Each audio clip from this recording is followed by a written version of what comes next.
Hello guys and gals and welcome!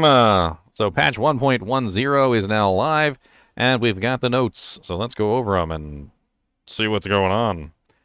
So right now we've got the Diablo 4 team has been diligently monitoring your feedback as we introduce patches to keep the experience of Sanctuary smooth. And we will update the below list to denote whether or not the fixes have been intended. So we got 1.10A, which is the current patch. And let's go to the article, because the article... Okay, so the article's not up yet, so we're going to have to wait on that. New unique items and legendary aspects. New unique items and legendary aspects have been discovered in Sanctuary. Use them to enhance your characters in the Eternal Seasonal Realm. These unique items can be obtained from World Tier 4, and legendary aspects can be obtained from any World Tier. So the new uniques are World Tier 4 only. That's very interesting. 6 new uniques. The Avarion Spear of Lycander, Uber Unique Staff, World Tier 4. Gain a random shrine effect for 10 to 20 seconds after killing an elite enemy. Can only occur once every 30 seconds. You know, some shrine effects are just ridiculously good, like the Artillery Shrine.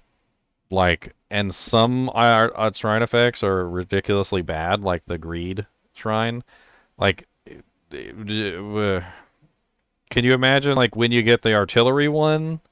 That's absolutely insane. Avarion Spear of Lycander is an extremely rare drop, and we wish you luck in recovering it from the armies of the Burning Hills. So that's added to the super rare uniques. Barbarian, Azure Wrath Unique Sword. So they finally added Azure Wrath. Interesting. Lucky Hit. Your core skills have up to a 20% chance to freeze enemies for 3 seconds and deal 0.75 to 0.15 cold damage to them. That's probably a item power modifier, so we'll have to see exactly how much that is when we look at it in game. The Druid, Flesh Render Unique. Oh, Flesh Render. Flesh Render is a unique item from Diablo 2. So both of these are Diablo 2 uniques. Debilitating Roar and Blood Howl now deal 0.5 to 1.0 damage to nearby poisoned enemies. That's pretty interesting.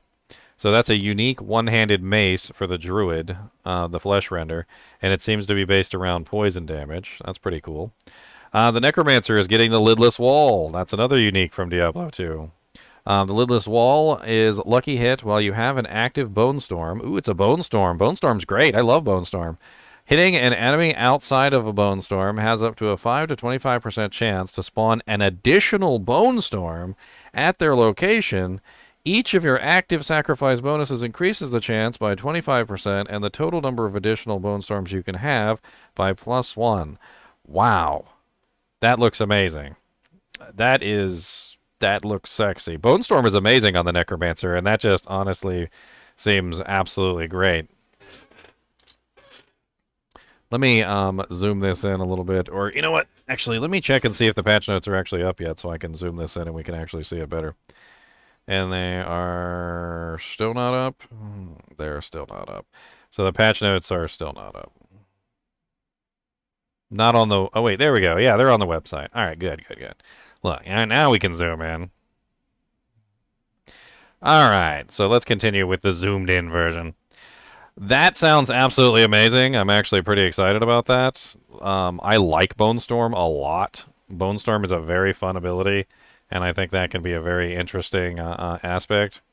Eaglehorn. So Eaglehorn is another Diablo 2 unique. This is one that was completely surrounded about never missing. It was like a whole attack rating thing. It had a bunch of really fun stuff on it. Penetrating Shot has a 30 to 80% chance to fire an arrow that bounces off walls and scenery. Hitting enemies from behind with Penetrating Shot will make them vulnerable for 3 seconds. Wow, that's actually pretty cool. It's like a whole little mini game of firing the shot, hitting the wall, and then it bounces back. That sounds really good, actually. The Oculus for the Sorceress. Another Diablo 2 unique.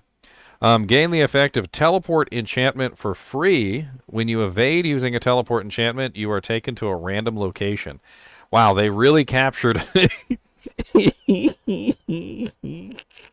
They really captured the evil.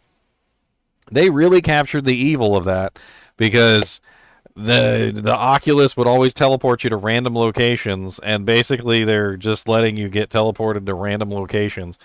So when you evade using the teleport enchantment, you were taken to a random location. I'm not sure anybody's going to want to use that. Developers notes the Azure Wrath and Fleshfriend Render unique items have flat damage effects, which scale with power. For example, at 820 item power, Azure Wrath deals between 3,359 to 7,018 damage. Interesting. 7 new legendary aspects. Audacity, utility aspect. These are general, so these are for everybody.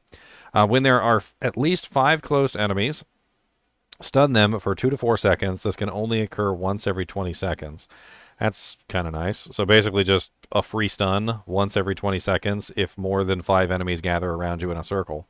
Kind of saves your life, I guess.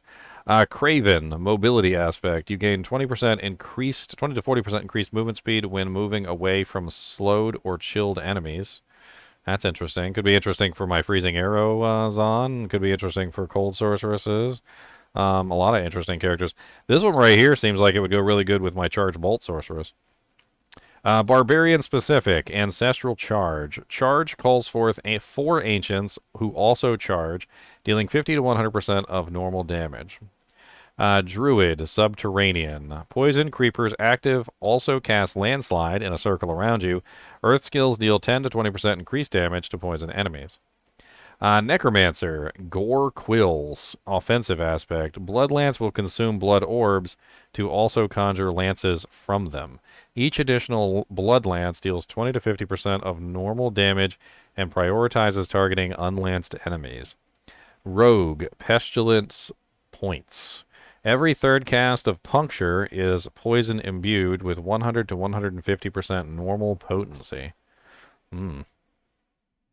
Sorcerer, searing wards, offensive aspect. After spending 200 or to 100 mana, your next firewall is free to cast and will destroy incoming small missiles.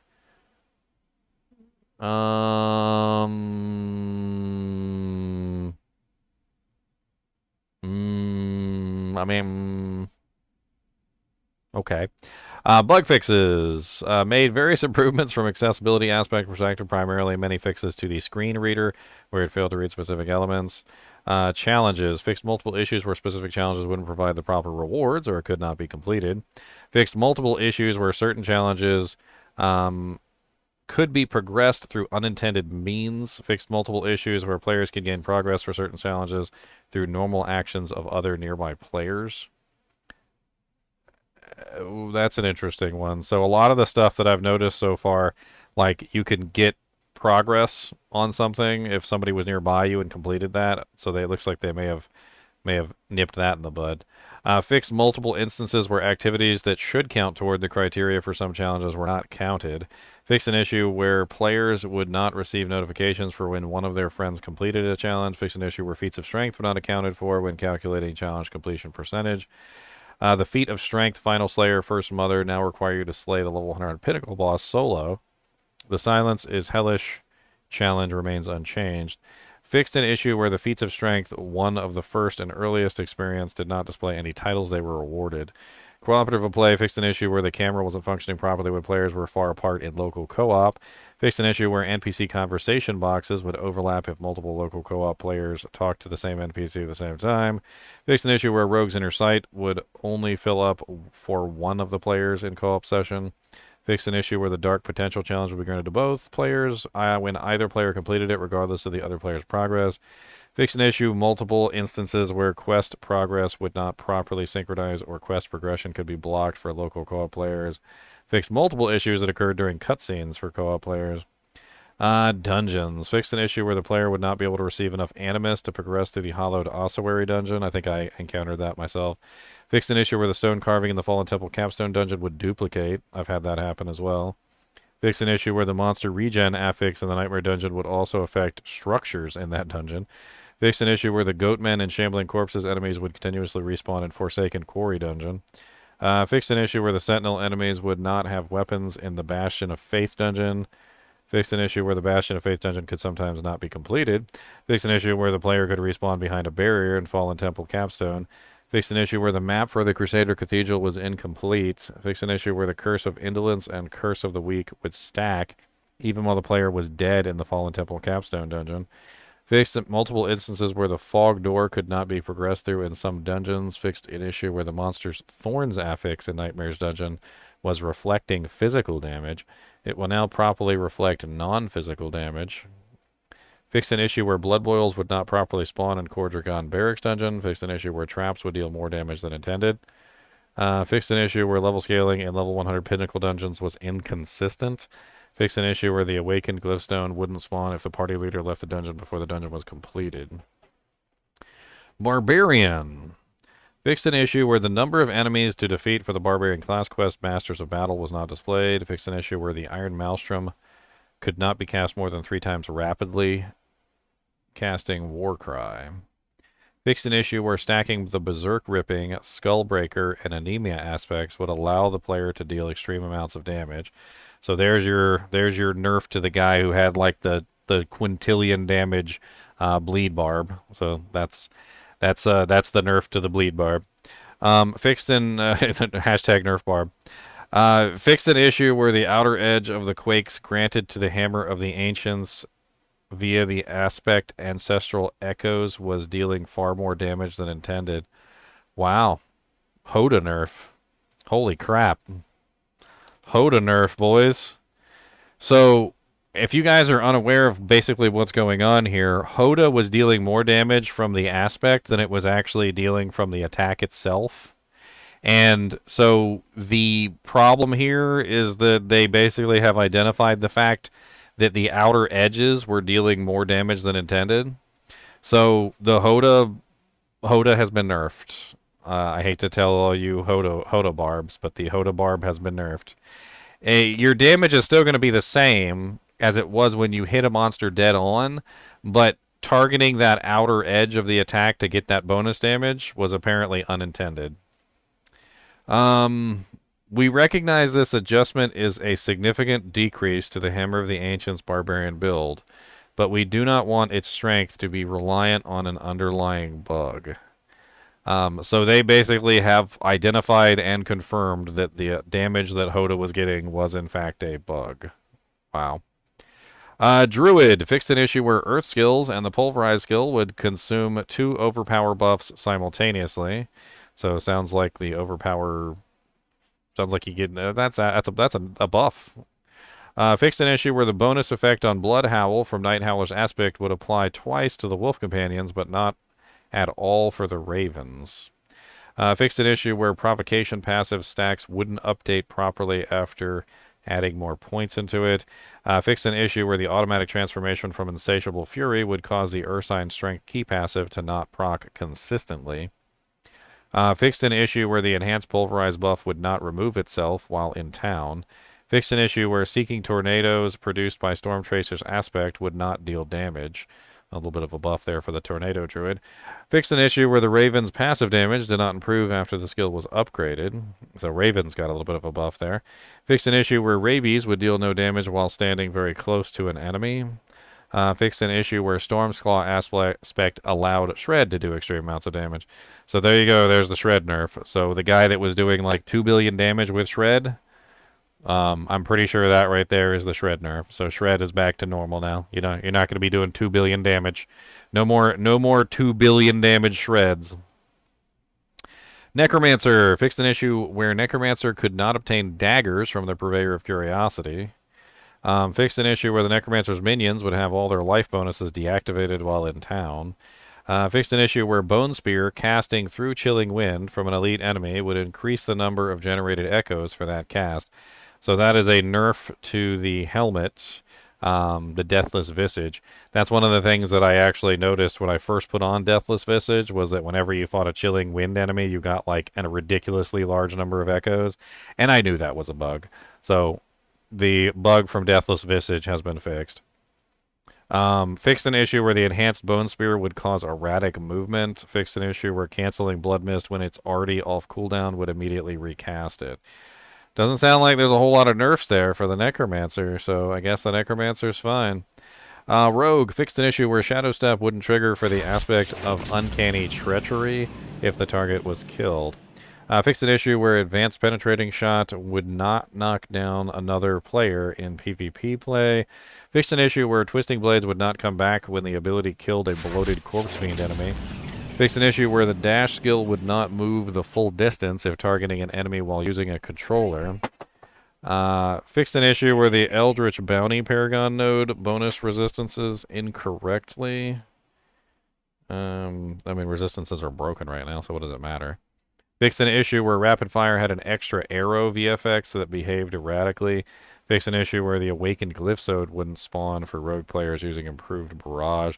Doesn't sound like a lot of nerfs for rogue. Sounds like the rogue is fine. Sorcerer fixed an issue where Firebolt enchantment did not contribute to the combustion key passive, so the Firebolt enchantment has been buffed.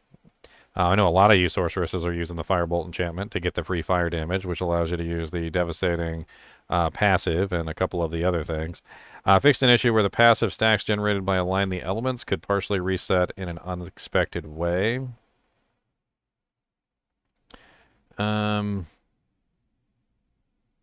Fixed an issue where casting Deep Freeze would prevent Ice Shard enchantment from triggering. Fixed an issue where the aspect of control was applying its damage bonus 3 times for staggered bosses. The aspect of control. Which one is that one? I can't remember right off the top of my head.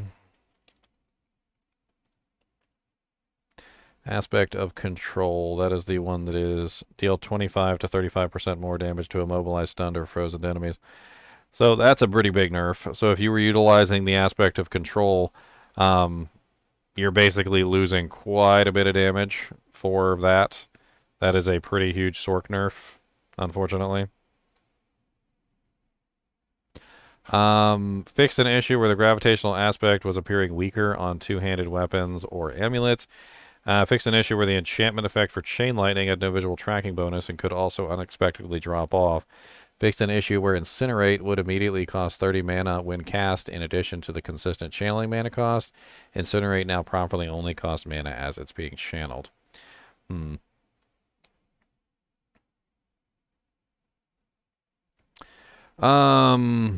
General. Fixed multiple instances where players could unnaturally teleport during boss encounters. Fixed an issue where a chest in the Western Ways could be interacted with infinitely. Fixed an issue where the Araman NPC couldn't be interacted with in certain situations. Fixed an issue where otherwise breakable objects in the world would not be broken when evading through them. Fixed an issue where the player could avoid damages from bosses if they position themselves in a specific location. Fixed an issue where the forged relics could not be interacted with. Fixed an issue where monsters with a cold, bleeding, burning, or corruption affix would freeze players in one hit in nightmare dungeons with the cold enchanted affix. So this is something that I've encountered, is that certain monsters can literally just instantly freeze you with one hit and lock you down. And they can lock you down basically infinitely if you have multiple of them. So that's interesting that they fixed that. Fixed an issue where cold enchanted monsters froze players more often than intended in higher world tiers. So both of these are together. Fixed an issue where the chest could spawn that could provide infinite loot. An infinite loot chest? Really? Helltide and Fields of Hatred. Fixed an issue where the player could be damaged by Helltide Firestorm while standing in Gironde. Fixed an issue where enemies resurrected by shamans would continuously drop aberrant cinders in Helltide. Fixed an issue where Chain Lightning could bounce infinitely between the caster and other player characters standing in the Fields of Hatred Town. Fixed an issue where Crackling Energy could hit other players in the Fields of Hatred Town. We know, it's shocking. Fixed an issue where players could not see other players they should when re-entering Alzuda Fields of Hatred Zone. Fixed an issue where certain areas in the Fields of Hatred would be incorrectly flagged as town, rendering players unable to cast skills while still being able to be damaged. Items and aspects. I need a drink.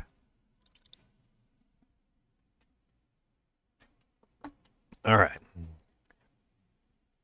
Fixed an issue where the cost reduction bonus from the Ring of the Starless Skies could unexpectedly drop off. It affects no one because hardly anyone has that ring. Fixed an issue where the aspect of the Protector would trigger its barrier effect after destroying a breakable object. So apparently you can no longer use breakable objects to trigger the aspect of the protector. Fixed an issue where the Ring of Misfortune had incorrect stats. I don't think hardly anybody has that thing. Fixed an issue where the Ember Staff weapon didn't apply the bonus damage to crowd-controlled enemies, which is inherent for all stave weapons. The Ember Staff? Is it a specific weapon, or are we just talking about like all weapons based on that particular base? Apparently, we're not applying their crowd control damage bonus, because that crowd control damage bonus is actually pretty high. That's actually a pretty big bonus because it's a two-handed weapon. Sounds like a pretty big buff, I guess, if you were using a staff that was not applying its crowd control damage like it was supposed to. Fixed an issue where any character menu interaction would reset the bonus granted by the inner calm aspect. Fixed an issue where the maximum life affix on Mark of the Conclave quest item was scaling improperly. Isn't that the one where you have to kill Andariel? I think that's the Andariel quest, isn't it? Or am I misremembering wrong? Is that the helmet? I think that was like a 2000 HP helmet or something like that, or amulet or something. I can't remember right off the top of my head.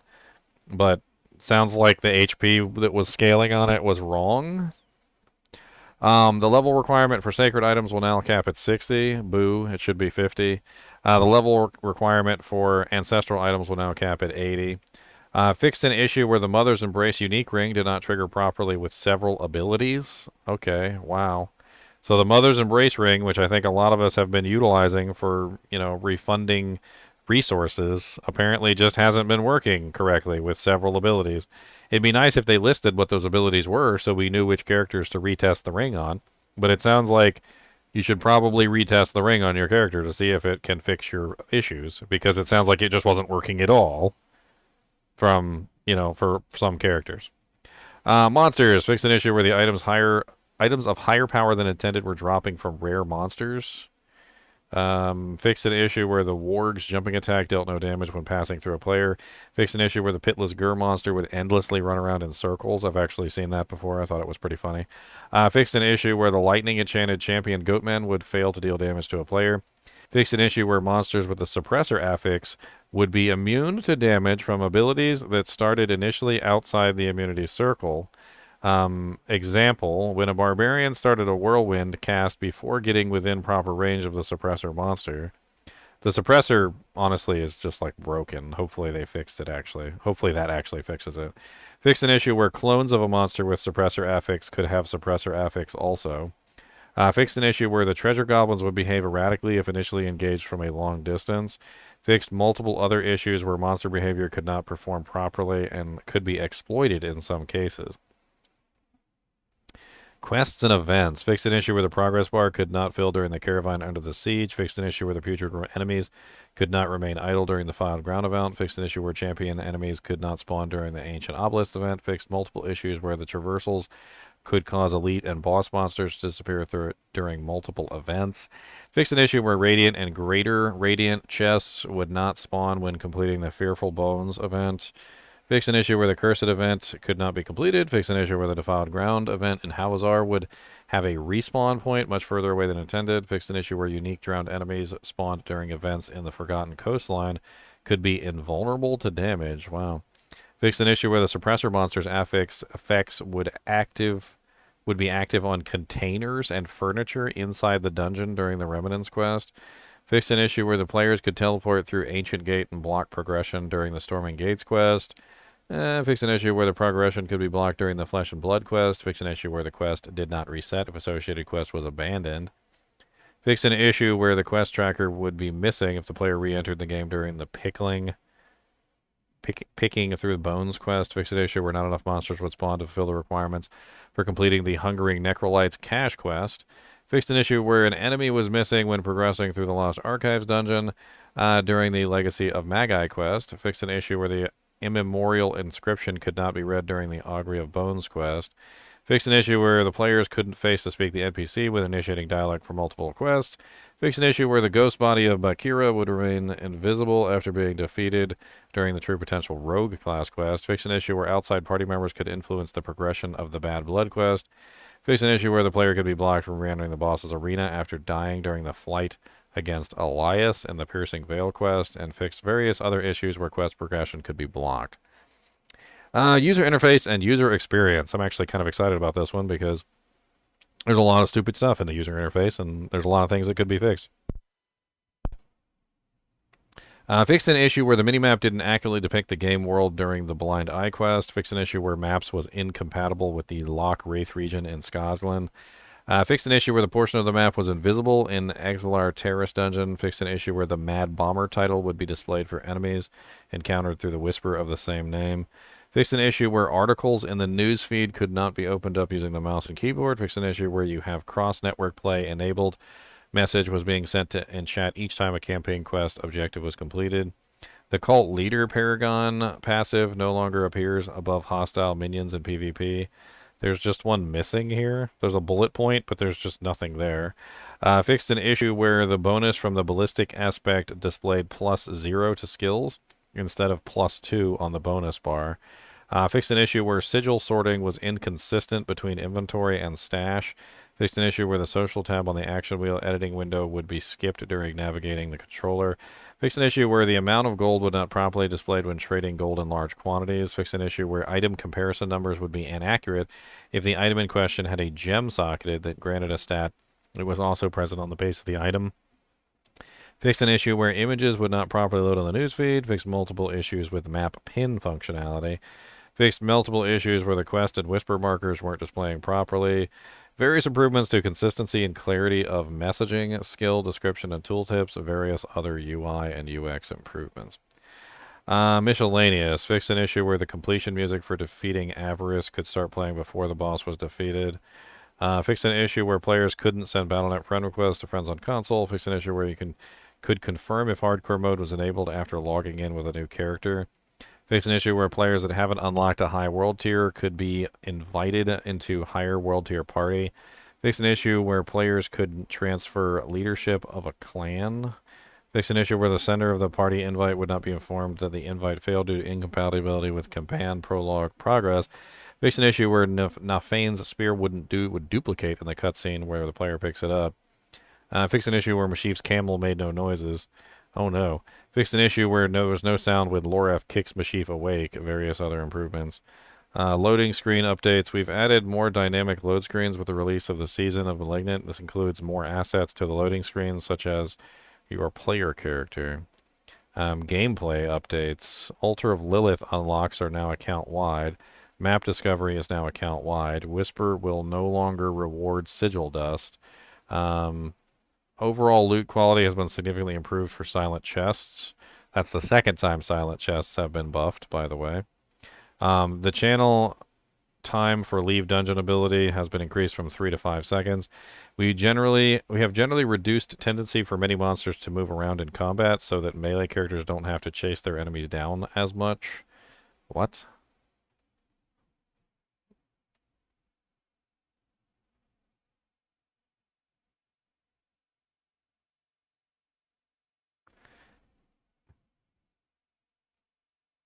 What? So they're just going to stand there and let us wail on them? They're just going to be like, kill me, daddy. Okay.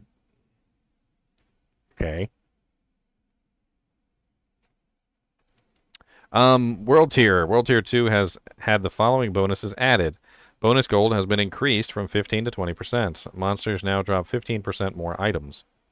Interesting. So the World Tier 2 bonus was always kind of lackluster. It's interesting to see them buff that up. Developers note, we like where World Tier 2 has landed overall, but are increasing its reward pace to better align with its difficulty. Level scaling inside dungeons and most overworld territories has been adjusted in World Tiers 3 and 4. Monsters will begin to trail behind the player in level after a certain point, up to a maximum of 5 levels behind. This change does not affect world bosses, Legion events, Fields of Hatred, Helltide, or Nightmare dungeons. So in regular dungeons, they will start to lag behind up to a maximum of 5 levels. So they have like a level range. World Tier 3 example. Hold on. We want to give players a better sense of their power progression and mastery over the world while still challenging themselves with structured endgame activities. If the player's level is below 55, the monster's level is 55. If the player's level is 56 to 60, the monster's level becomes level 55. If the player's level is 61, then the monster's level is 56. If the player's level is 62, the monster level is 57, etc. From this point, the monster will always be -5 until World Tier 3's maximum monster level of level 70. World Tier 4 example. If the player's level is below 75, the monster level is 75. If the player is level 76 to 80, the monster is level 75. If the player is level 81, the monster becomes level 76, and if the player's level is 82, the monster's level is 77. From this point, the monster will always be -5. Did anyone ask for them to make the monsters easier? Like, I'm having a hard time understanding this. Like, they basically just made all the regular dungeons even easier. I mean, they did say that this doesn't affect Nightmare Dungeons, it doesn't affect Helltide, it doesn't affect the Fields of Hatred, and it doesn't affect the Legion events or the world bosses. So for the most part, this change doesn't really change anything. But like, for the regular dungeons, so if you're running regular dungeons, it's going to make the regular dungeons have not only less EXP, but the regular dungeons are going to be much easier now as well. So all the regular dungeons are going to be even easier. That is kind of a weird change. Like, I almost feel like they should have done a level range instead of doing something like that. Like I understand what they're trying to go for, but a level range would have been better than just simply making the monsters like 5 levels lower than you. And then 5 levels lower than you is not really that big of a deal, but then like, as you can see here, when I'm level 82, the monsters are now level 77. And then it says from this point on, the monsters will always be -5. So like, if you do any dungeon at any point, like, I mean, it's just regular dungeons. So I mean, at the end of the day, it's not Nightmare Sigils. It's not anything important that we would consider like endgame content. But like, if you wanted to go and just, you know, do a regular dungeon and feel powerful, I guess you can do that now, because the regular dungeon is going to be 5 levels lower than you, and you're going to feel really powerful going through those lower level dungeons. Their monsters are going to be really weak. They're going to be really weak. Reward experience for completing Whispers in World Tiers 3 and 4 has been significantly increased. We have observed that the experience bonus rewarded for killing high-level monsters escalates too fast when compared to the relative challenges involved. We still want to reward players for taking on this challenge by encouraging them to participate in power leveling it together instead of one player killing enemies while another member of their party waits at the dungeon entrance. Wow, they have been paying attention. They have been paying attention, guys. They have been paying attention. We are adjusting the bonus experience rewards for killing monsters that are higher level than the player. Pre-season of the Malignant bonuses, 1 level higher 15%, 2 levels higher 20, 3 levels higher 25. Post-season of the Malignant, bonus EXP per level up to 10 levels. 1 level 1.5%, 2 levels 3%, 10 levels 15%. So the new 15% bonus is now sitting at 10 levels higher, not 3 levels higher, which means that has changed entirely. So you're going to want to do 10 levels higher than yourself, not 3 levels higher than yourself. And it's 1.5% per level up to 10 levels. So it caps out at 10 levels above your character. Interesting. We are also adjusting experience rewards for monster level offsets for higher world tiers. Current world tier level offsets, world tier 2 up to +3. Experience rewards for monster level offsets for higher world tiers. So world tier 4 up to 100.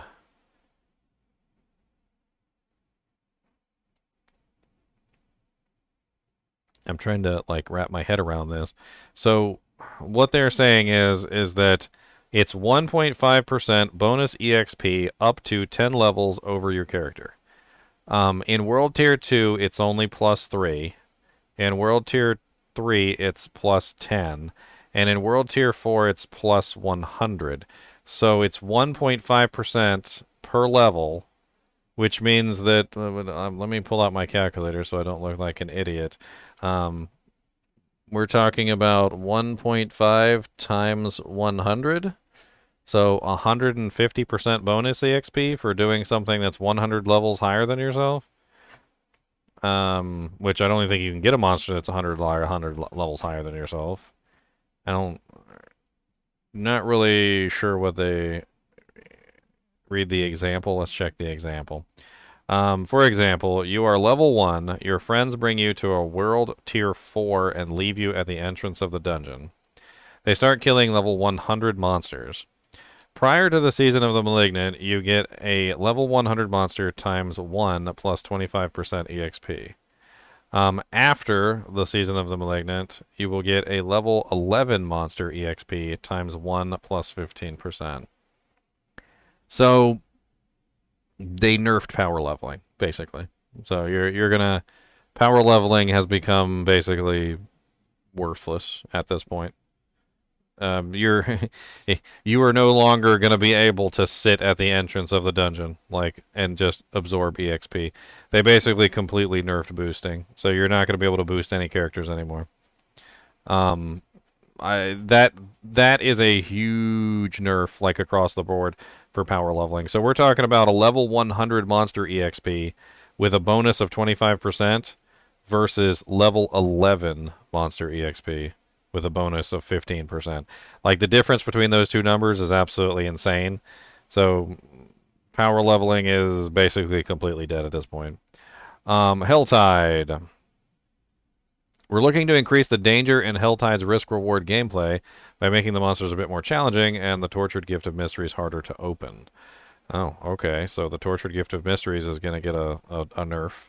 Helltide monsters are now 3 levels higher than the player instead of 2. The Tortured Gift of Mysteries chest has had its cost increased to 250 cinders from 175. That's a pretty big increase.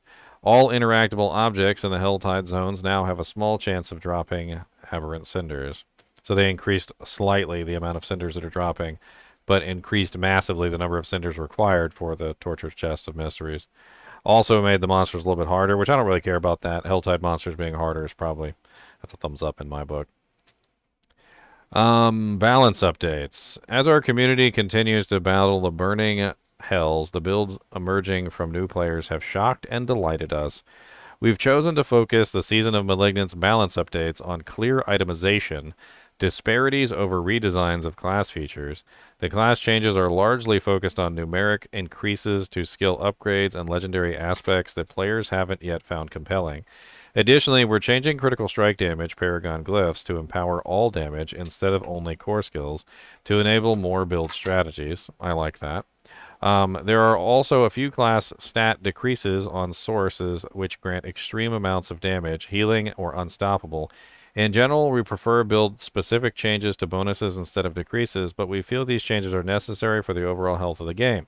Diablo 4 is a game that is continually evolving through its seasons, and thus the adjustments we make will evolve with them. Barbarian. Skills. Violent double swing, vulnerable duration has been increased from 1 to 2 seconds. Furious upheaval damage bonus per stack increased from 3% to 5%. Power charge cooldown reduction is now capped to 3 targets for a maximum of 9 seconds of cooldown reduction. Tactical ground stomp fury gain increased from 25 to 40. It's a pretty big buff. Enhanced death blows damage bonuses to bosses has been increased from 100% to 150%. Enhanced Steel Grasp vulnerable duration has been increased from 2.5 to 3 per seconds. A little bit of a buff there for the Barbarian. Enhanced Rupture damage has been increased from 30 to 45%. Rupture really needed the buff. It kind of sucked anyway. Warrior's Rupture attack speed bonus has been increased from 20 to 30%, and the duration has been increased from 4 to 5. That was a very needed buff for that as well. Fighter's Rupture healing has been increased from 15 to 18% maximum life. Looks like they buffed Rupture across the board. Hamstring passives. Hamstring now only slows healthy enemies, and slow amount increased from 10, 20, and 30 to 20, 40, and 60. That is a really big nerf. Wow, that is a really big nerf. So if you guys are unaware of how barbarians are all building their characters, it basically involves utilizing bleeds to apply slows to everything so that you have the crowd control bonuses. And also there's other, effects like things that are nerfed. I The fact that now the slow only applies to healthy enemies is like a pretty big nerf. It's 85% or higher. So any monster that's below 85% is no longer going to be slowed. Like that's a pretty big nerf to the barbarian. Cut to the bone bleeding damage bonus to vulnerable has been reduced from 6, 12, 18 to 5, 10 to 15. Paragon Wrath glyphs bonuses now affect all damage instead of just core skills. Aspects. The Relentless Berserker's aspect berserking duration has been increased from 1 to 2 seconds. Battle Mad aspect berserking duration has been increased from 1 to 2.5 to 2.5 to 3.5 seconds. Brawler's aspect damage increased from 1.1 to 1.3 to 1.5 to 1.8. That's a flat damage aspect, so we'll have to see that in game. But that is a buff. I'm actually using that one on my Barbarian. It's a kick aspect. We can check that out literally right now. Aspect of Burning Rage damage increased from 0.8 to 0.14, 0.22 to 0.28. Aspect of the Iron Warrior damage reduction has been increased from 15 to 25% to 18 to 28%. Slaking aspect lucky hit chance has increased from 30 to 50 to 40 to 60. Aspect of the Ancestral Echoes lucky hit chance has been increased from 40 to 50 to 50 to 60. Weapon Master aspect lucky hit chance has been increased from 32 to 50% to 37 to 55%. Goer's devastating grips now explode every 2 seconds or after it ends, and its hit cap has been removed. So Goer's devastating grips has been changed yet again. So every 2 seconds it will explode no matter what, or after it ends it will explode. That's actually a pretty good change. I actually do like that change. Goer's devastating grips might be back on the table.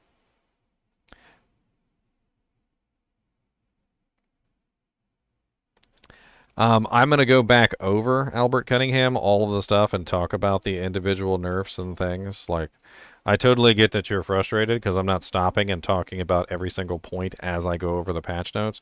But you have to understand that there's a lot of patch notes here, and if I stop and talk about every single point, we're never going to get through the patch notes. I will go back and we're going to do a recap over the patch notes while we're done. So when we are finished, we will go back and talk about each one of these nerfs in detail. Fields of Crimson bleeding damage bonus has been increased from 10 to 15%. Let's go to the Druid now. Enhanced Claw attack speed bonus from 10 to 15%. So a buff. Storm Strike damage reduction reduced from 25 to 15%. That's kind of a pretty big nerf to Storm Strike there. Boulder damage increased from 33 to 46%. Savage Trample Spirit gain increased from 20 to 40. Prime Lacerate healing increased from 3% to 5%. Cataclysm lightning damage increased from 64% to 77%. And tornado damage from 19 to 23%. Supreme Cataclysm vulnerable duration increased from 2 to 3 seconds. Prime Cataclysm duration increased from 2 to 4 seconds. Prime Grizzly Rage now grants Unstoppable for 6 seconds instead of while active. Passive Provocation threshold requires for guaranteed overpower reduced. 35, 30, 25 to 24, 20, 16 seconds. Seems like a buff there. I could be wrong. Spirit Boon Masochist now also requires lucky hit chance of 75%. Prickle Skin Thorns increased to 0.15, so a little bit of a buff there on the Thorns. Iron Feather maximum life increased from 10 to 14%. Bolster Fortify increased from 10 to 15% maximum life. And Overload damage increased from 0.2 to 0.25. Spirit Glyphs bonus now affects all damage instead of just core skills. Aspect of Calm Breeze lucky hit chance increased from 5 to 10% to 7 to 12. Balance aspect maximum spirit increased from 30 to 50 to 60 to 80. Aspect of the Tempest damage bonus increased from 7 to 15 to 10 to 18. I mean, it looks like we've got a lot of buffs across the board here, like on a lot of this stuff. Skinwalker's aspect and healing was increased. That's a flat damage item power increase, so 0.5 to 0.1 from 0.7 to 0.12. Symbiotic aspect cooldown reduction reduced from 4 to 8 to 3 to 5. Aspect of the Stampede bonus from 10 to 20 to 16 to 26%. A little bit of a buff there. Shepherd's damage bonus increased from 6 to 8 to 6 to 10, a 2% increase. Insatiable Fury Werebear skill ranks increased from 2 to 3, and Mad Wolf's Glee from 2 to 3. So both of the unique items got a buff of their plus to skills. They went up from 2 to 3. That's actually quite interesting. I have that on my Druid as well. Let's take a look at Necromancer, shall we? Initiates Decompose, slow increased from 30 to 50%. Okay.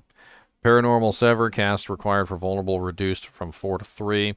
Enhanced Blood Surge healing increased from 2.5 to 3% maximum life. Enhanced Blood Lance reduction from piercing reduced from 15% to 10. Bone Prison initial essence gained increased from 15 to 25. Abhorrent Iron Maiden healing increased from 5 to 7% maximum life. Golems move faster and unhindered through enemies when their cooldown is activated. Supreme Blood Wave leaves behind blood orbs earlier in its path. Raised Skeleton, Corpse Explosion, Corpse Tendrils. Range for auto-targeting corpses on mouse and keyboard has been increased by 50%. That's actually pretty good. So, like, I had a lot of trouble targeting the corpses on the Necromancer. This is something that I actually had issues with. It's not this hard in Diablo 2 if you guys are familiar. You can kind of, like, go next to a corpse and it'll still take the corpse. I think this one in particular just kind of like, they increased how far away your mouse has to be for it to activate that corpse. So you don't have to be, like, dead on. Raised Skeletal Priest bonuses are increased from 20 to 30%. Raised Skeletal Priest healing increased from 10 to 15%. Skeletal Priest kind of sucks, so that's a good thing. Passives, Evulsion bonus to damage to vulnerable, reduced. Evulsion is the Bone Spear. 6, 12, 18 to 5, 10, 15. Evulsion is one of the main Bone Spear passives, so looks like Bone Spear did get nerfed. Transfusion minion healing increased from 15, 30, 45 to 20, 40, 60. Drained Vitality Lucky Hit chance increased from 25 to 30%. Amplified damage increased from 369 to 4812. Looks like the curse has got a bump. Book of the Dead. Necromancer minions will now automatically resummon after respawning during a world boss fight. Skeleton Warrior Defenders upgrade Thorns and Heritage is been increased from 40 to 50%. Thorns Necromancer's got a little bit of a buff there. Shadow Skeleton Mage upgrades attacks required for an additional Shadow Bolt, reduced from 5 to 4. Bone Skeleton Mage upgrade Fortify is increased from 11 to 20%. I don't like the Bone Mages. They kill themselves, and they're really hard to manage. Iron Golems upgrade attack for required for Slam reduced from 5 to 4. Paragon. Essence Glyph bonuses now affect all damage instead of just core skills. Aspects. A splintering aspect of the Bone Shard. Reduced from 50 to 100 to 30 to 60. That is a heavy nerf to the Bone Spear Necromancer. Plain and simple. That is a very heavy nerf to the Bone Spear Necromancer. And didn't we all call it, though? Like, didn't we all call the Bone Spear Necromancer getting nerfed?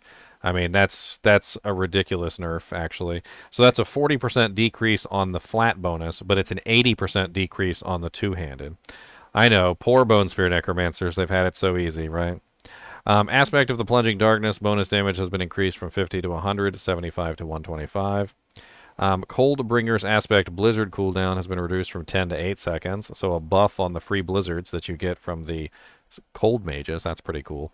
I actually like using that one on my cold mages. Aspect of Hungry Blood chance to fire Blood Lance has been increased from 10 to 20 to 13 to 23%. Blood-soaked aspect damage increased from 0.15 to 0.2 to 0.24 to 0.31. Aspect of ultimate damage increased from 0.16 to 0.22 to 0.43 to 0.48. Aspect of the Grasping Veins critical strike damage bonus has been reduced from 30 to 60% to 20 to 40%. That is another hefty nerf for the Bone Spear Necromancer that relies on that to beef up the critical strike damage bonus that they need for that. That is 2 nerfs if we're counting. That is 2 nerfs to the Bone Spear Necromancer. So the Bone Spear Necromancer's damage is going Ceaseless Gale aspect bonus Bone Storm duration increased from 4 to 8 to 5 to 10. This is a pretty good aspect. It's hard to bring into every single character, but if you can, Ceaseless Gale is actually pretty amazing of an ability. So a buff to that is actually pretty nice. Bone Storm already has a 10-second duration, so a 10-second increase is 20 seconds on Bone Storm. And Bone Storm also gives you a 20% crit bonus, so 20% crit bonus for 10 seconds. 10 more seconds, so 20 seconds total. Aspect of damage of the damage bonus increased from 30 to 40 to 40 to 50. Aspect of the damned. Bloodbath aspect echo damage reduced from 70 to 60 to 60 to 50. Aspect of reanimation skeleton's damage bonus increased from 20 to 30 to 40. Bloodless Scream essence gained increased from 2 to 5 to 7 to 10. That's kind of a massive bump. It's double. Deathless Visage damage increased from 0.25.35 to 0.28.38. Not much of a change there. So three nerfs, from what I can see, 3 nerfs so far to the Necromancer. Number 1, they nerfed the Deathless Visage unique. Number 2, they nerfed the splintering aspect. Number 3, they nerfed the Acesis Gale. So, the Grasping Veins. The Grasping Veins is one of the things that the Necromancers rely on. Next is the Rogue. Skills. Advanced rapid fire duration has been increased from 3 to 5. Caltrops cast speed is increased by 15%. Enhanced cold imbue lucky hit chance has been increased from 30 to 40. Enhanced smoke grenade damage bonus increased from 15 to 20%. Methodical dash maximum cooldown reduction increased from 3 to 4 seconds. Concealment stealth duration increased from 4 to 5. Enhanced Dark Shroud's chance to not be consumed increased from 10% to 14%. Supreme Death Strap cooldown reduction increased from 10 to 12. Passives, Victimized lucky hit chance increased from 30 to 35%. Siphoning Strikes now also requires a lucky hit chance of 75%. Rugged damage, the reduction against damage over time effects increased from 5, 10, 15 to 6, 12, 18. Mending Obscurity healing per second while stealthed increased from 369 to 4812, so a buff to the healing while stealthed. Aftermath energy restored increased from 25, 50, 75 to 30, 60, 90. Paragon. Combat Glyphs bonus now affects all damage instead of just core skills. Eldritch Bounty legendary node duration increased from 6 to 9 seconds. Specialization. Preparation's ultimate cooldown reduction increased from 4 to 5. Legendary aspects. Aspects of the Volatile Shadows damage increased from 0.1075. Looks like a small buff from 0.193 to 0.27. Icy Alchemist's chill has been increased from 15 to 25%. That's a pretty big buff for my frozen arrow source, Amazon. Shadow Slicer aspect damage increased from 25 to 35 to 80 to 100%. Oh, that's a massive bump. Shadow Slicer. I don't even remember what the Shadow Slicer aspect is. Shadow Slicer is the... When you dash, a shadow clone is spawned at your location that also casts dash, dealing 25 to 35% of the base damage. They really buffed that up. Toxic Alchemist damage increased per small amount, so like 0.03 on the top end. Vengeful Aspect lucky hit chance increased from 30 to 50 to 40 to 60%. Aspect of Imitated Imbuements duration increased from 5 to 9. Aspect of Stolen Vigor healing increased from 0.02, 0.06 to 0.04, 0.08. Aspect of Lethal Dusk life on kill duration increased from 4 to 6 seconds. Aspect of Noxious Ice bonus damage increased from 10 to 25 to 14 to 29%. Aspect of Elusive Menace dodge chance increased from 1 to 5 to 3 to 7. Unique changes. Sky Hunter's energy gain increased from 15 to 25 to 20 to 30. Grasp of the Shadow lucky hit chance has been increased from 20 to 30% to 24 to 34%. I don't think anybody's using those Grasp of Shadow. I hate to tell you guys, but I don't think that buff is enough to warrant anything. Let's take a look at the Sorcerer / Sorceress next. I know, Cody. Good lord. You're going to have a heart attack because there's somebody outside and it's your mama and she's not playing with you.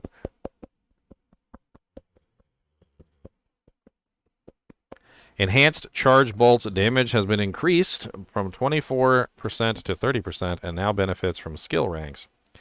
My charge bolt sorceress got a buff. Nice. Destructive charge bolts damage reduction has been increased from 20 to 25%. Hey, another charge bolt in buff for my charge bolt sorceress.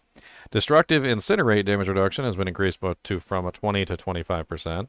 Ice Blade's cast clean up has been tightened, allowing players to act after its cast sooner. Good. Firebolt initial damage increased from 10 to 18%. I like Firebolt. That's a buff.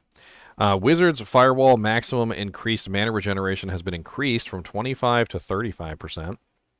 Firewall got a nice little buff there. Wizards Blizzard score. Why does it say Wizards? Well, why are we talking about Wizards? Blizzard core skill mana cost reduction increased from 10 to 20%. Supreme deep freeze cooldown reduction increased from 50 to 100%. Seems like a lot of buffs across the board. I don't see a lot of like nerfs there. Passives. Elemental Dominance now also affects mastery skills instead of just core skills. Potent warding duration increased from 3 to 9 seconds. Protection barrier increased from 2 to 3 seconds. I'm noticing a trend here, and the trend basically is that there's lots of defensive buffs. I mean, if you look, they increased the defensive buff from Destructive Charge Bolts. They increased the defensive buff from Incinerate. They increased the defensive buff from a lot of different things. The Deep Freeze is definitely a defensive cooldown. And then on top of that, I mean, we've got other defensive cooldowns. Protection Barrier has a higher time. Potent Warding has a higher time. Like, they're trying to make the Sorcerers tankier. So, tankier, right? I mean, that's a good thing. The Sorceress does need more tankiness. Align the elements damage reduction per second increased from 123 to 369. Mana shield damage reduction increased from 5, 10, 15 to 7, 14, 21. Another defensive buff. Devouring Blaze critical strike damage reduced from 10, 20, 30 to 7, 14, 21.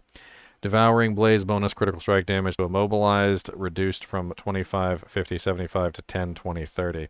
Wow. So Devouring Blaze nerfed, and Devouring Blaze nerfed. So Devouring Blaze got, like, kicked into the dirt, basically. I'm sure it's still going to work and do something, but it's not going to do anywhere near as much as it did before. So if you guys were relying on Devouring Blaze for your Sorceress. Fiery Surge mana regeneration increased from 10, 20, 30 to 15, 30, 45. Paragon. Destruction Glyph now affects all skills instead of just core skills. That's just across the board. They've been making those changes. Enchantments. Spark Enchantment. Chance to form crackling energy increased from 10 to 14%. Frozen Orb Enchantment. Chance to be cast increased from 20 to 30%. Incinerate Enchantment. Cooldown reduced from 18 to 14 seconds. Hydra Enchantment. Mana threshold reduced from 300 to 200. A buff to Hydras. What do you know? Legendary aspects. Aspect of efficiency mana cost reduction increased from 10 to 20 to 15 to 25% and now also affects mastery skills. Aspect of Armageddon damage increased from 0.25 to 0.4. It's a pretty big buff. Aspect of the Shattered Stars damage increased from 0.2 to 0.25. Not a huge buff, but a little buff. Serpentine aspect Hydra duration reduction reduced from 30 to 20% to 20 to 10%. Glacial aspect Ice Spikes bonus damage to frozen reduced from 25 to 15.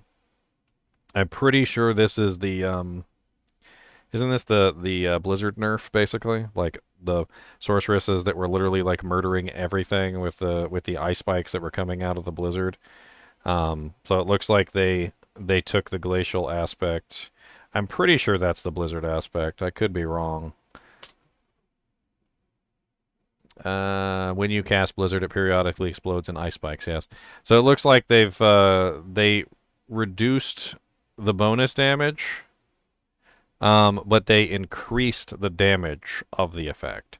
So they nerfed it and buffed it at the same time. So whether or not it ends up being an overall nerf, I guess we're gonna have to test it. But it looks like an overall nerf, although not quite as hard as it seems. Aspect of Frozen Tundra Ice Spikes damage increased from 0.25 to 0.35. They didn't buff tornado damage, Coulson. Apparently there was some sort of bug where the tornadoes were just simply doing no damage. So you thought you were doing damage before, but you were actually doing zero because there was some sort of bug where the tornadoes weren't hitting anything. And now they actually are hitting stuff. So like apparently there was a whole bug there where the tornadoes weren't actually hitting anything or something, or they weren't doing the damage even if they hit the target. So it was weird. Aspect of the Frozen Tundra Ice Spikes damage increased from 0.35 to 0.4. Aspect of Frozen Wake Ice Spike damage increased from 0.3 to 0.35. And Chill is increased from 10 to 15%. Aspect of the Biting Cold chance to apply vulnerable to frozen enemies has been increased from 25% or 35% to 40. Encased aspect life and mana restore per second increased from 10 to 20 to 30%. Stable aspect chance for a free cast has been increased from 5 to 10% to 7 to 12%. I was actually utilizing that on my sorceress. That's nice. That is the one where it's the unstable currents. It gives you a free cast from unstable currents. Aspect of the splintering energy chance to spawn an additional lightning spear has been increased from 11 to 20 to 41 to 50%. I'm also using that on my sorceress. That's a nice buff. Aspect of the unbroken tether chance for additional chain lightning chains increased from 25 to 35% to 30 to 40%. Unique item changes. Gloves of the Illuminator fireball damage reduction reduced from 65 to 75 to 55 to 65%. Asu's heirloom critical strike chance from movement speed has been increased from 15 to 25% to 20 to 30%. So Asu's heirloom gets a buff. Isadora's overflowing cameo chance to release a lightning nova has been increased from 10 to 15%. General changes. Aspect of Disobedience maximum stacks reduced from 100 to 60, reducing the maximum bonus armor from 25 to 50% to 15 to 30%. Pretty heavy nerf to Aspect of Disobedience. I never relied on that myself anyway, because number one, I knew it was going to get nerfed, and number two, armor kind of is garbage anyway, unless you can stack it to like 13,000. Like, unless you can get it up to like 13,000, it's not even really worth stacking it anyway. So, like, okay, I guess it's going to be much harder to stack your armor to 13,000, which is what you need to hit the cap anyway. Aspect of Retribution bonus to stunned reduced from 20 to 40 to 10 to 20. Exploiter's aspect bonus damage to unstoppable reduced from 20 to 50 to 20 to 40. Okay. Starlight aspect resource restore increase from 10 to 20 to 20 to 40%. It doesn't say percent, it just says 40. I mean, that's quite a bit more resource. It's double the resource it was before. The Butcher's Cleaver has been changed. Slow has been increased from 40 to 75% to 61 to 75%. So the bottom end is now lower than it was before. Drop rate adjustments. Increased the bonus to drop ancestral and sacred items in Nightmare Dungeons from 5 to 10%. Removed a 20% chance to drop an extra equipment item from elite monsters outside of Nightmare Dungeons on Helltide. Well, that's pretty cool. Didn't know that. Increased a chance to drop extra equipment item from elite monsters in Nightmare Dungeons Helltide by 10%.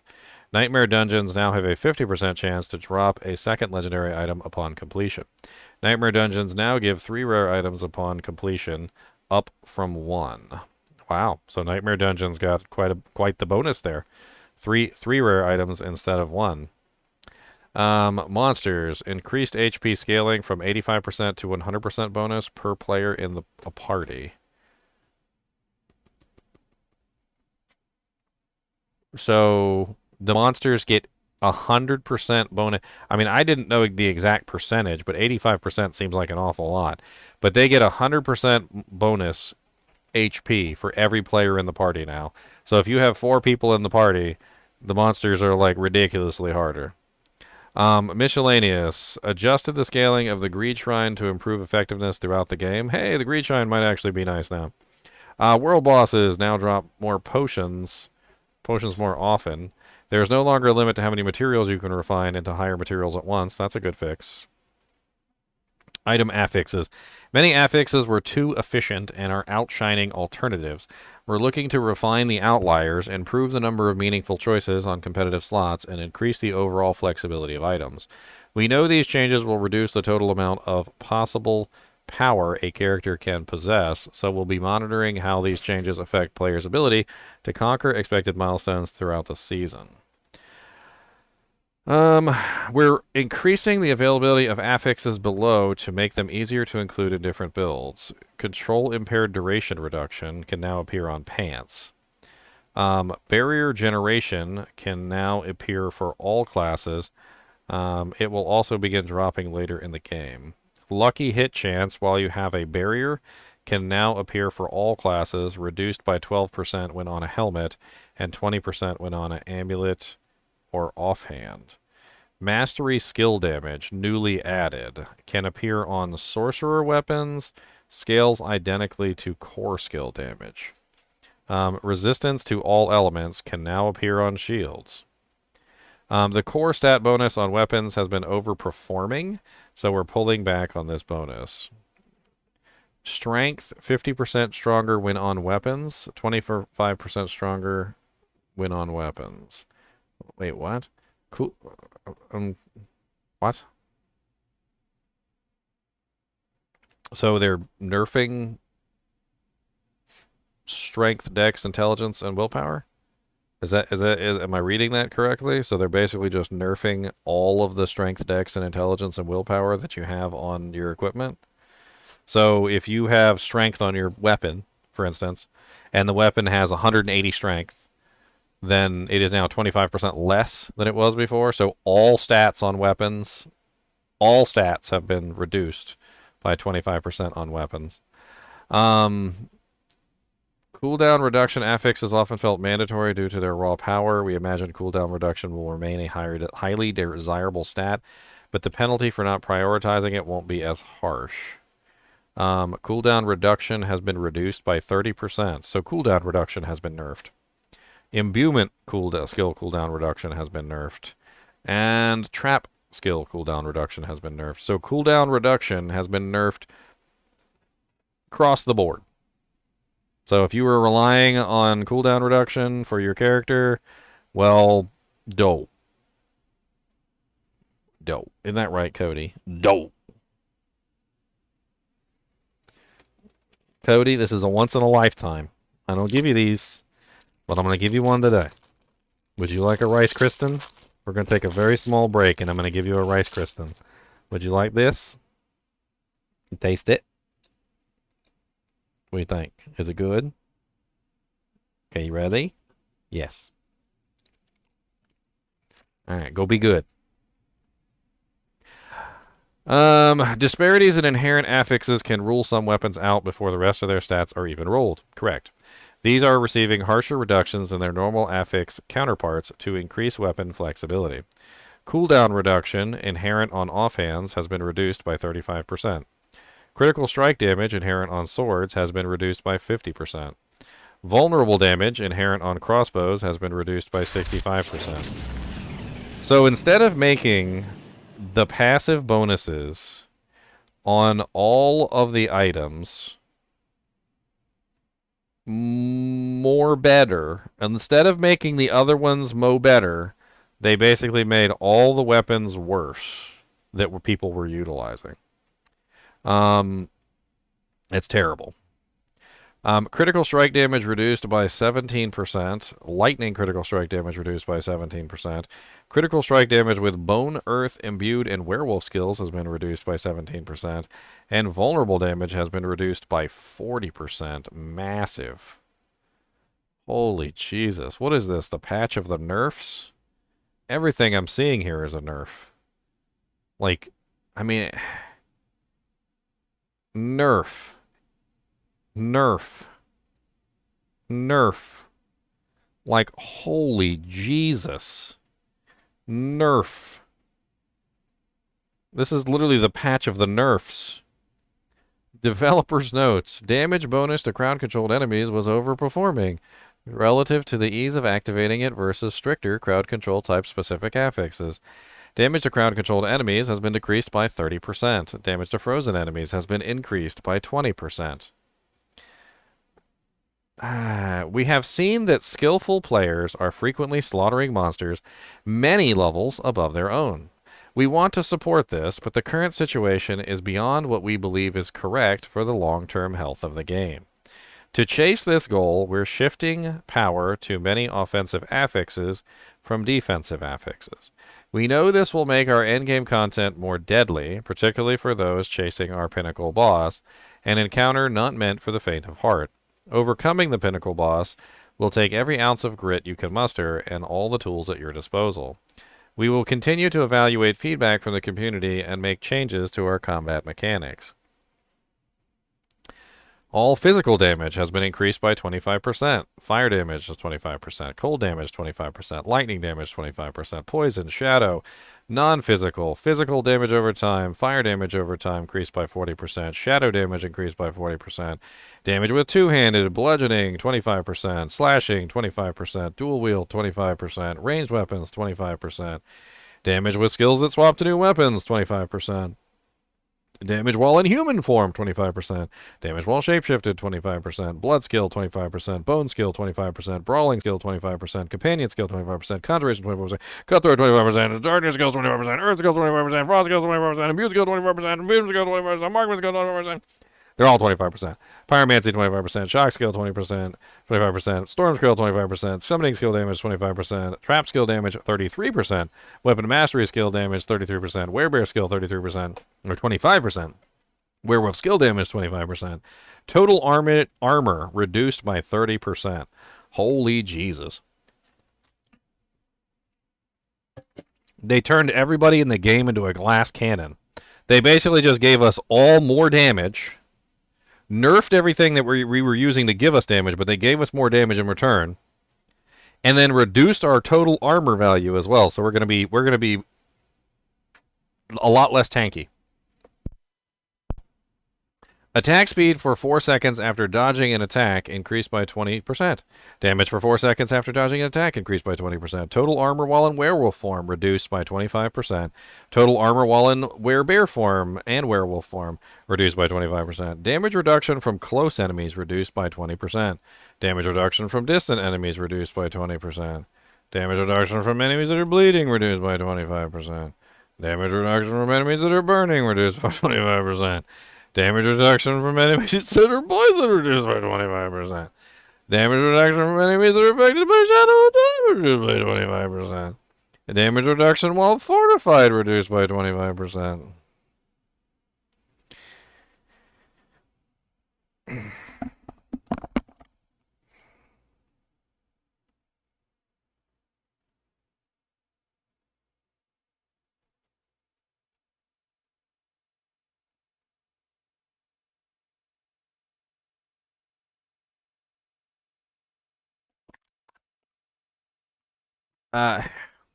Thank you for the five subscription memberships, Derelict.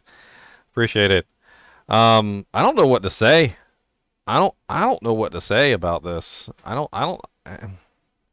So let's do a quick recap and then maybe we'll do a more detailed recap. But let's just talk about this for a second, shall we?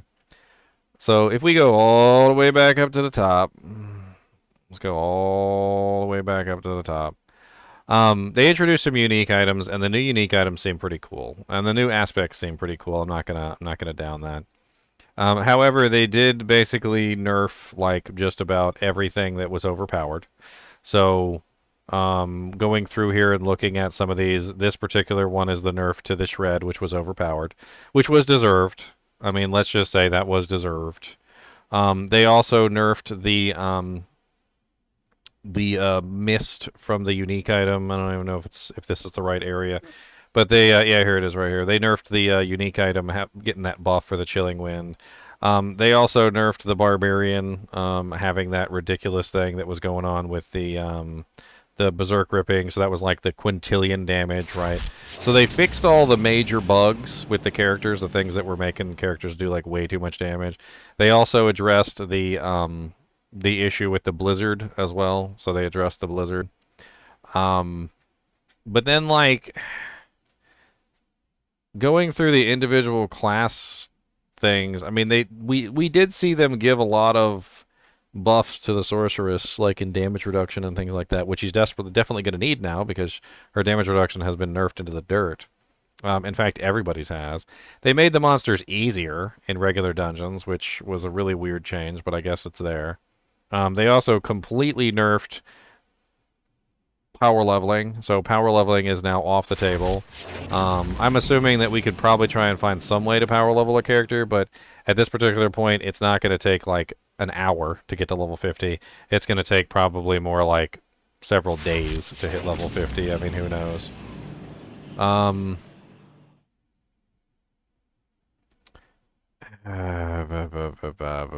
They increased the cinder requirement for the chest of mysteries, which is really quite strange. And then going over the individual changes, like, I'm not even going to touch these at the moment. Like, let's ignore these for the moment because none of those in there really are all that important. Like, I feel like the individual class changes that they made were more or less just to counter the fact that they pretty much just, like, hit everyone straight in the penis. Like, I mean, they literally just donked us right on the dong. Like, every single character in the game got a dong hit. Like, it's not, and if you don't got a dong, well, they hit you right in the other place. But like, I mean, they reduced everything. They reduced the armor that we get from basically everything. They reduced all of our survivability, which was already iffy at best. I mean, everything that had to do with survivability, they took away from us. Like, you go down here and look in the patch notes, like, they literally took away every form of damage reduction and armor value that we could possibly get, making us even weaker and even more easy to kill than before. All of it. And not only that, but they reduced the total armor value as well. So we are now all like weak little baby kittens in the grand scheme of things. They also took the things that we were utilizing the most, and they nerfed them. So having your main stat on your weapon, guess what? Goodbye. Having cooldown reduction, guess what? Goodbye. Having critical strike damage and vulnerable damage increases, guess what? Goodbye. And guess what? Like having inherent bonuses that you enjoy, cooldown reduction, critical strike damage, vulnerable damage, guess what? Goodbye. Crowd control enemy bonus. Yep, goodbye. They increased the frozen one though, I guess. And then to compensate for taking all that damage away from us, like to compensate for taking all that damage away from us, which they took a lot of damage away from us. I imagine that most characters are probably going to be looking at much lower damage, like as a result from this. And then they gave us more base damage. So, like, everything that is considered any kind of damage, they increased all of the base damage of every skill within the game to compensate for taking away from us the things that we were using to increase our damage. And I don't really know if it's going to be a compromise, because this is just to counter this. So I don't even know if we really did get more damage. Like the comment earlier that On Sleep Mode made, which is that we're all glass cannons now. I don't even know if that's really correct. Like, because they took so much damage away from us that even the damage that they gave us is probably not going to counter the balancing of them taking the damage away. So like we had like damage up here and they took that away and then they gave us a little bit more, but like, are we returning to the same values? I don't think we're even going to return to the same value. I think we're going to be like going around like shooting pea shooters. In fact, yeah, exactly. I think it's going to be less. And then they made us weaker too. So like, we're not going to be able to get in there. We're not going to be able to actually stand toe to toe with anything anymore.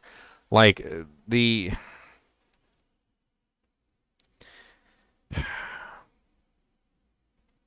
I don't know exactly what they're thinking here. Like this is too much. It's just too much all at once. Like they could have made these changes over the course of like 3 or 4 patches, and then maybe it would have lessened the impact. But like they made all these changes like all at once. Like haven't they ever heard about limited variables? Like like when I'm repairing a computer, like let me just tell a little story here. Like when you're repairing a computer and you're trying to figure out which component in the computer is causing an issue, you remove the components one at a time. Okay? And the reason why you remove the components one at a time is because if you remove them all at once, you don't know which one was the one that was actually causing the issue. So you remove one component, you turn on the computer, issue still exists. You take another component out, you turn the computer on, issue still exists. Eventually you find out which component is the one that you're actually like is the one that's actually causing the problem, right? You don't do everything all at once. Like, I feel like they did too much too quickly, and it's going to come back to bite them in the butt. Like, there is so much going on in this patch. It is so massive in the way that they change things. I mean, just drastic nerfs across the board to everybody's stats. Drastic nerfs to everybody's, like, cooldown reduction. Drastic nerfs to all critical strike damage. Drastic nerfs to all vulnerable damage. Drastic nerfs to the cooldown reduction, the critical strike damage, and the vulnerable damage on all passive items. Just like drastic damage reduction to crowd controlled enemies. They've made us so weak at this point. I don't even know. Like my character already couldn't barely survive with like appropriate equipment, and now you're saying all of my damage reduction equipment that I'm utilizing at this point is basically even worse. My armor is now even worse. My werebear and werewolf armor is now even worse. My damage reduction from close is even worse. My damage reduction while fortified is even worse. Like my characters are gonna walk into the dungeon and get one shot by trash. What's up, Brandon? Watch them add something to the battle pass that gives you a 25% buff to everything that got nerfed. No, I think they're just cruel. This patch is just cruel. Like this is gonna go down in history as like the Diablo 4 patch of nerfs. Let's talk about some of these changes. Let's start with Necromancer because I do know Necromancer the best, because it's the class that I started with, and I mean there's a lot of buffs in here. There is a lot of buffs. A lot of them are just small buffs like increased life. Like there's a pretty good buff in here from amplify damage, which I thought was pretty nice. There's a pretty hefty nerf to the Evulsion bonus, which is for the Bone Spear Necromancer. They also nerfed the crap out of Bone Spear, so Bone Spear got like destroyed. They nerfed splintering, the splintering aspect. They nerfed the grasping veins aspect, and I was actually pretty sad about this one because the grasping veins aspect is not restricted to the Bone Spear build and is utilized, I think, by just about every Necromancer because grasping veins is just an amazing ability in general. And it's really kind of hurts me that they nerfed this one because this one was for all Necromancers. It wasn't just for the Bone Spear Necromancer. Like every Necromancer was using this, so that is like just a nerf across the board for all Necromancers. Um,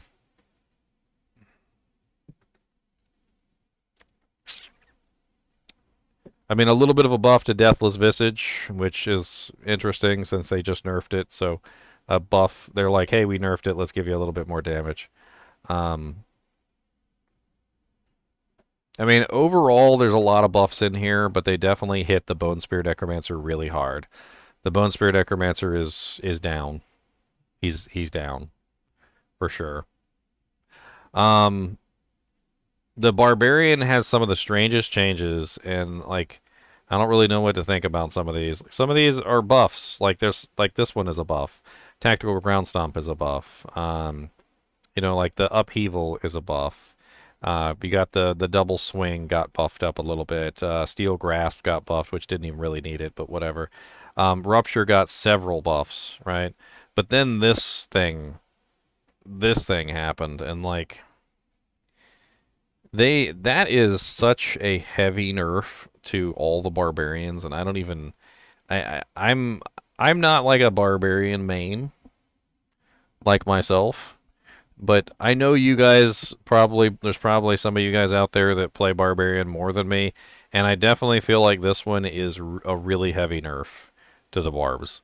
I feel like just about every single Barbarian out there was utilizing Hamstring to get the slow, which would also essentially allow them to apply the bleeding effect and grab the crowd control damage bonuses. And not only have they made it so that the crowd control effect is no longer permanently active on a monster that's bleeding, but they've also made it so that all of the crowd control bonuses that they would have been getting are nerfed as well. So the crowd control bonuses are nerfed, and the crowd control effect itself is also nerfed.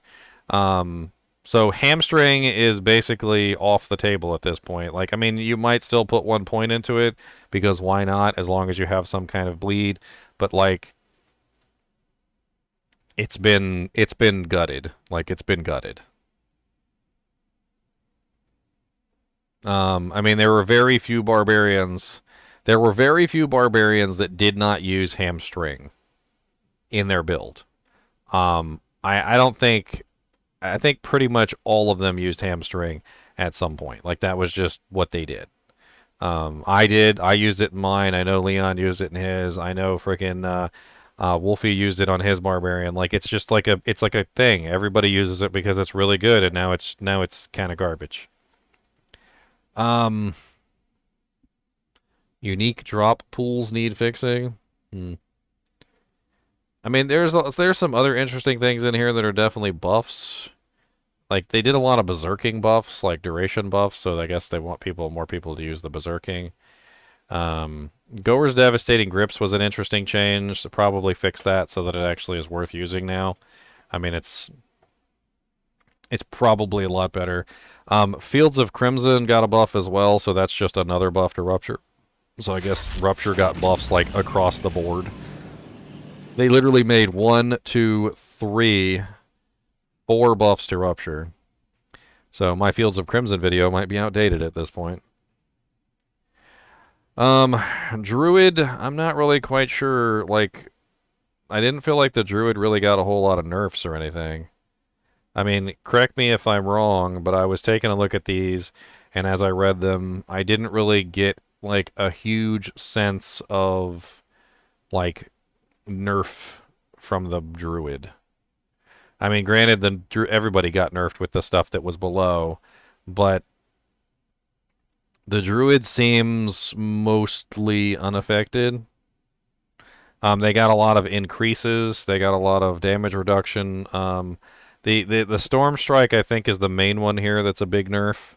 That one right there is like a huge nerf to the Druids, and I did call that one out when I was reading it. But reducing 25% to 15% damage reduction on the Storm Strike is massive. But if you're not utilizing Storm Strike, I mean, I guess that's not too ridiculously bad. They did change the Grizzly Rage so it no longer makes you always unstoppable, which I did notice.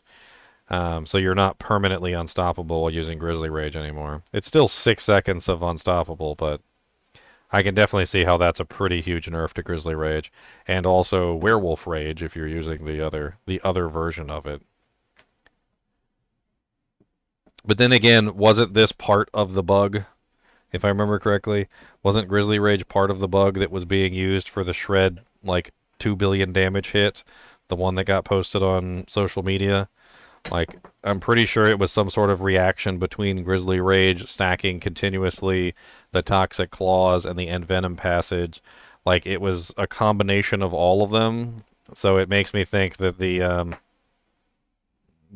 kind of did that on purpose to nerf that specific build that was taking advantage of that. Though I don't know why they didn't just nerf the actual Grizzly Rage ability. Because I think it was the problem with the Grizzly Rage ability basically scaling all the way to 990%, which was the problem, not necessarily anything else to do with it. I mean, there's a lot of increases in here. I mean, we got increase, increase, increase, increase, increase, increase. I mean, the symbiotic aspect was reduced a little bit from 8 to 5 seconds. The cooldown reduction, they seem to be attacking cooldown reduction across the board. Seems to be their goal. Cooldown reduction everywhere is getting reduced across every single possible way that they can reduce cooldown reduction. So it's unfortunate.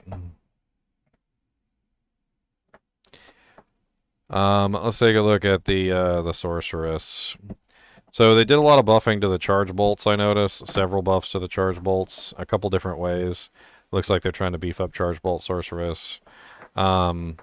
A lot of damage reduction increases, not that they really matter all that much, considering the fact that the damage reduction has been nerfed across the board. The Sorceress, who was literally one of the weakest characters, I think, in terms of damage reduction, has now gotten even weaker. Despite these changes, I guarantee you they are now in a even worse place than they were before, as far as like damage reduction.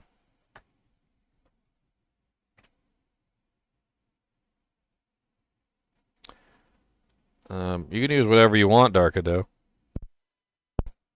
I use Principle on my my particular character because that's the way my character's built. But you can throw Enigma in there; it wouldn't change anything. I mean, overall, it doesn't look like the Sorceress got messed with all that much, except for the fact that they screwed over the Blizzard Sorc. So the Blizzard Sorceress had all that stuff going on with the aspects, and they definitely messed around with the ice spikes. So chances are the Blizzard ice spike build, the one that was like absolutely insane and was annihilating everything from existence, like killing Uber Lilith in like less than like a minute, like it definitely has been attacked. I don't know how much it's going to be affected, but it's definitely there. And I'm not really 100% sure about this patch. We're going to have to get in the game, and we're going to have to start testing some of this stuff, and we're going to have to see how this stuff actually affects the characters. I am so curious about how this stuff actually affects the game as a whole. The Rogue didn't seem like she really got a whole lot of nerfs, to be honest. Although, you know, everybody got nerfs across the board with the other changes, but I didn't really see a whole lot of nerfs in here for the Rogue.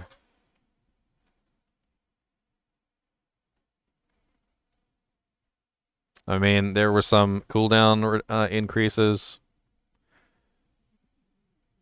but for the most part, it seems like the Rogue is generally got the less end of the stick here.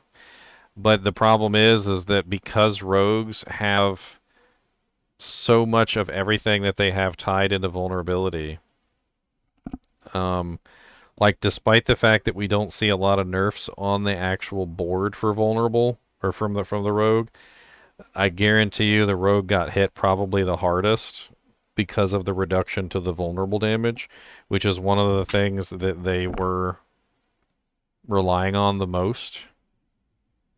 So, like, not only has the rogue's vulnerable damage been nerfed, also all the cooldown reduction, and you know, two of these are literally targeted directly at the rogue, by the way, imbuement skill reduction and trap skill reduction. And then on top of this, the dex has gone down, and then also the damage to crowd-controlled enemies has gone down. I mean, like, I think overall the rogue probably is going to take a bigger hit than I think some other characters. The Siphon nerf, I was looking at that, and I was thinking about how that affected the character.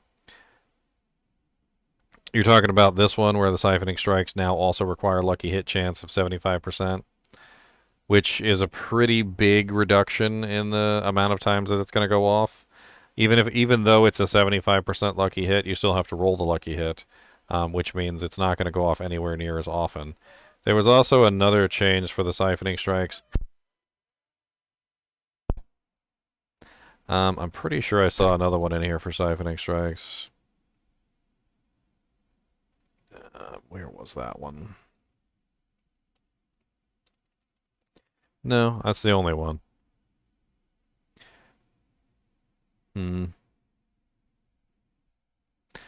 Well, I mean, that's one of the things that I noticed. So, although they changed this with siphoning strikes, I did notice that they gave a whole lot of additional healing from other abilities. So, Stolen Vigor healing was increased. Where is it? Aspect of Lethal Dusk Life, kill duration, life on kill duration increased. There was a bunch of them in here. I can't remember seeing them all, but I did see a bunch of different ones in here that looked like they were increasing the life from other skills. It seems like they're trying to compensate. The rugged damage reduction from this one was increased as well. I mean, it's not going to be enough. Not if you guys are relying on this as your main source of healing. But I can see that they nerfed that and then buffed up some of the other healing effects.